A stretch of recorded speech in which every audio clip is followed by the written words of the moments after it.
Okay, so the first movement or gait we're going to look at is the walk. So I've got the lion walking here, and so we'll just talk briefly about the posing. And I think it's important to, since it's a big cat, to highlight the kind of the scapular movement here. And you can see as the front legs take the weight, like through here, you can feel that scapula is shifting up against the rib cage, and sort of that's where you feel the weight is being sort of caught. I think a good tip would be to think about how big the stride is as well.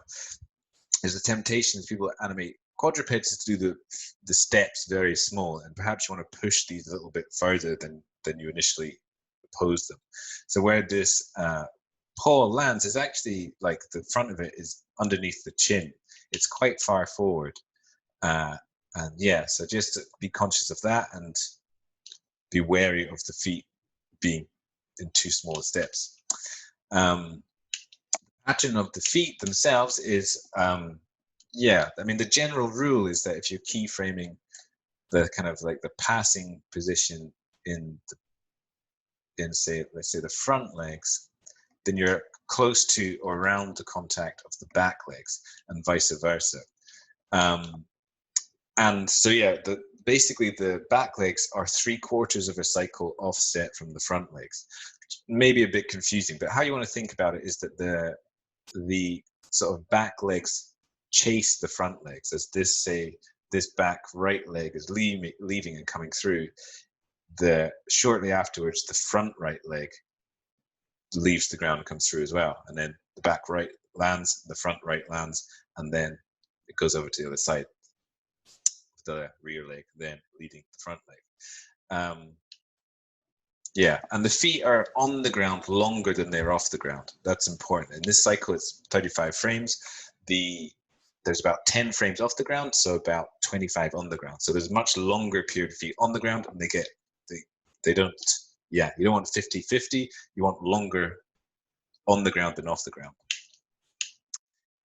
If we get into the ups and downs, you can see that the down position on, say, the hips is, so that's the contact of the foot around there. Maybe we've got 1, 2, 3 frame offset on the hips. On the chest, the contact is probably there, so you're getting a 1, 2, 3, 4 frame offset in the down position of the hips. The up is on the hips is just a little bit after the passing position, and the up on the chest is similar there as well. The curves and the spacing of those is going to be quite different. The hips, because of that constrained linkage in the rear leg, and then also the kind of the ball and socket joint in the hips, you tend to get this slightly more bouncy ball kind of curve where it comes down sort of quite fast and then spends a little bit of time in the down position before coming up again. The chest is quite different, and I think it's to do with how those scapulas are absorbing the weight. You tend to get more of an ease in, so you get kind of a faster movement down, but then the chest kind of eases into that down position. So there's a variation there.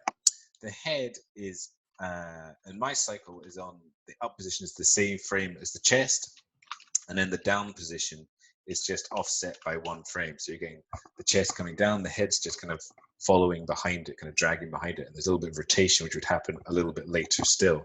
So the up and down position of the head is going to vary quite a lot. If you have a lion in this case that's quite relaxed, the head's probably going to be doing more. I've got my lion quite kind of focused, kind of maybe semi-stalking something. There's much less up and down in the movement there.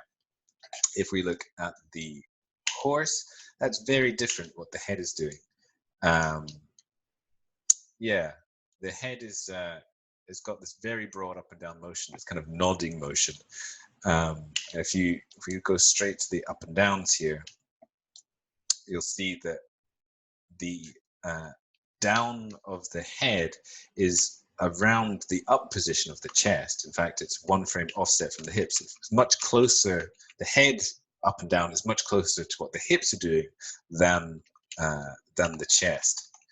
And apparently this is quite just an efficiency thing for the horse. So as the horse is walking, if it nods its head, that apparently makes its walk more efficient.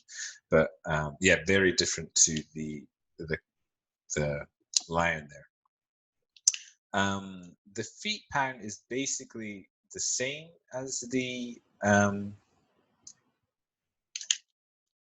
line. Obviously, where the legs are different, so we have to animate those in a slightly different way. And this is where the thing I was talking about, where people make a mistake with the front horse's legs, that yeah, as the chest comes down and the legs have to absorb that weight, because you've got this joint in the middle of the leg where the ulnar radius and the metacarpals kind of meet, then the temptation is to bend the leg at that joint, and therefore you get this kind of pose here, sort of like a knee in the front of the front legs. And yeah, that's not really what typically happens in a horse. What you would expect to see is actually that joint staying straight, and then the that weight of the hip coming of the chest coming down is being absorbed by the movement of the humerus backwards. There's a bit of maybe forward movement in the scapula. The scapula maybe moves up a little bit, and then there's this very broad movement in the what would be the phalanges, but is I think called the fetlock on a horse, and that rotates down a lot there. So yeah, generally when you're absorbing the weight of the chest in the horse's legs, you want to keep that middle of the leg really straight and absorb it at the ends. Okay, that's enough for walks.